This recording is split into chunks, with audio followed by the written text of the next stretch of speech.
Good morning everyone. मैं doctor Tirthanand मिश्र, associate professor, राजकीय मीरा कन्या महाविद्यालय उदयपुर।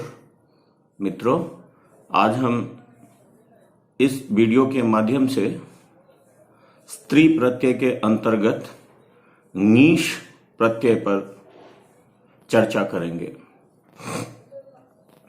नीश प्रत्यय किसी भी प्रातिपदिक से स्त्री वाचक शब्दों के निर्माण हेतु प्रयुक्त होता है। इस प्रत्यय का विधायक सूत्र शिद गौरादिभ्यश्च है।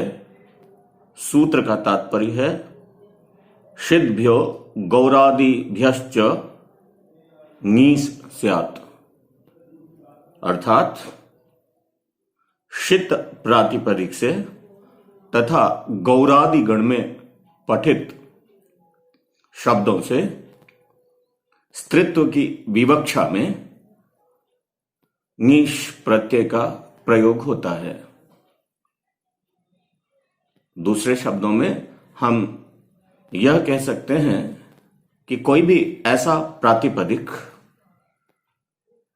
जो शित हो, अर्थात जिस प्रातिपदिक में किसी ऐसे प्रत्यय का प्रयोग हुआ हो जिसका श इत्संज्ञक हो, तो उस प्रत्यय से अंत होने वाला प्रातिपदिक शित कहलाता है और ऐसे प्रातिपदिक से स्त्रीत्व की विवक्षा में नीश प्रत्यय का प्रयोग होता है। गौरादिगण आकृति गण है। इनमें गौर आदि बहुत से शब्दों का समावेश है। चूंकि इसका प्रथम शब्द गौर शब्द है, इसलिए इस आकृति गण को गौरादि गण कहा गया है। इस तरह शिद गौरादिभ्यश्च सूत्र का स्पष्टार्थ है कि ऐसे प्रातिपदिक जो शित हो या जो गौरादि गण में पठित हो से स्त्रीत्व की विवक्षा में नीश प्रत्यय का प्रयोग होता है। मित्रों, नीप प्रत्यय की ही भांति इस प्रत्यय का भी श हलंत्यम सूत्र से इत्संज्ञक है, जबकि इसका ङ लशक्व तद्धिते से इत्संज्ञक है। दोनों का लोप होकर ई शेष रहता है। अब आपके समक्ष एक प्रश्न उपस्थित होता है कि नीप और नीश ये दोनों प्रत्यय तो एक ही तरह के प्रत्यय हैं, क्योंकि दोनों ही जगह पर ई ही शेष रहता है। तो मित्रों, आपका यह सोचना सही है, परंतु इन दोनों प्रत्ययों में थोड़ा अंतर है।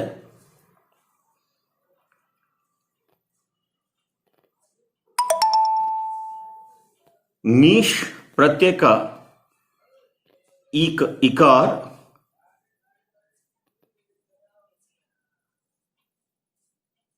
पित न होने के कारण उदात्त होता है, जबकि नीप प्रत्यय का इकार पित होने के कारण अनुदात्त होता है।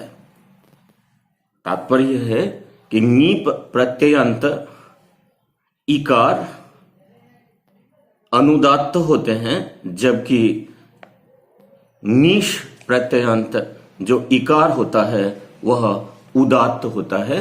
यही इन दोनों में अंतर है।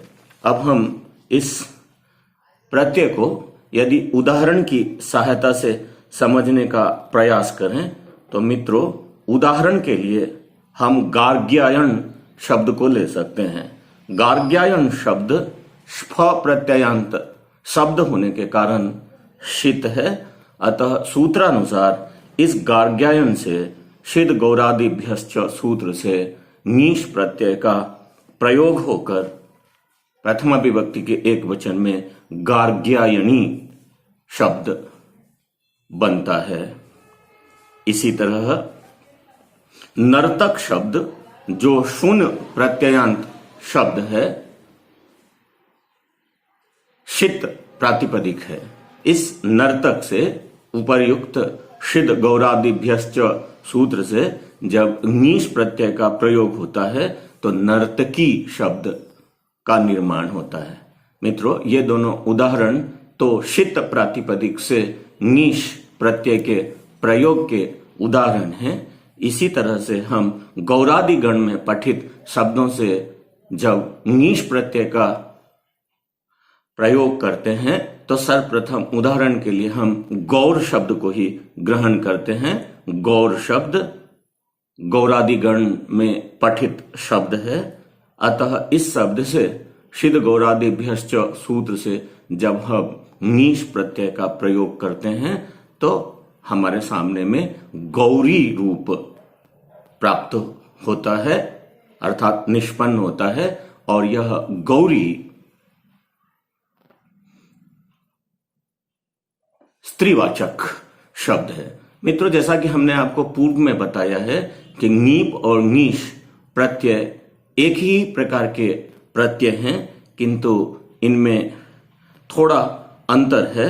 और जैसा कि हमने आपको पूर्व में बताया है कि नीश प्रत्ययांत जो ईकार होता है वह उदात्त होता है, अतः गौरी शब्द के अंत में जो ईकार है वह